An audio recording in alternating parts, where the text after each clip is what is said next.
ยุดก็จะเกินมาเอาไปใช้ในนักกีฬาเราคุณที่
ลองที่สามได้แล้วตอนนี้ถือว่านักธุรกิจเท่าในทราบคะแนนอะไรเนาะครูอาจารย์เพิ่นจะบุกขึ้นเท่าเนาะเพิ่นเอาใจเค้กก่อนเนาะเดี๋ยวตอนนี้เพิ่นให้น้องนุ่งเพิ่นไปก่อนให้ดีๆเดี๋ยวกรรมการเด้อ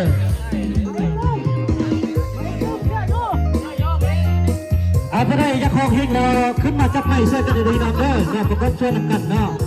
ถ้าคองหิ้งกันได้ถ้าคองใส่กันได้เฮ็ดจะได้ขึ้นมาประกอบช่วยนำกันเนาะสำหรับตะคองยังมีดอกเบี้ย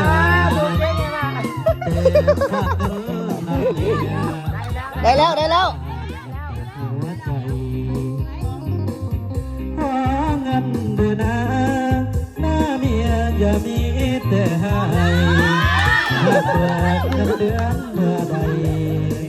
จะแทนให้จะได้กลางวันขอเงินเมียไปเสียค่าห้อง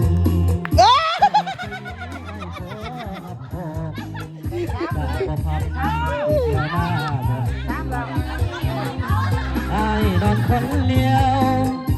บ่มียังใดเกี่ยวปนถ้าหากไอ้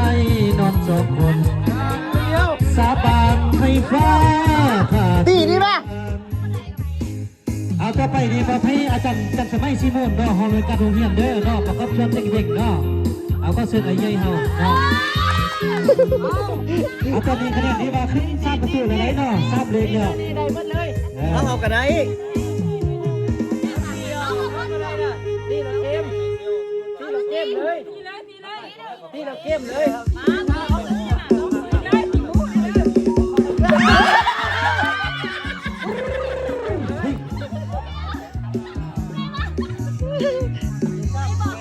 สามเป็น5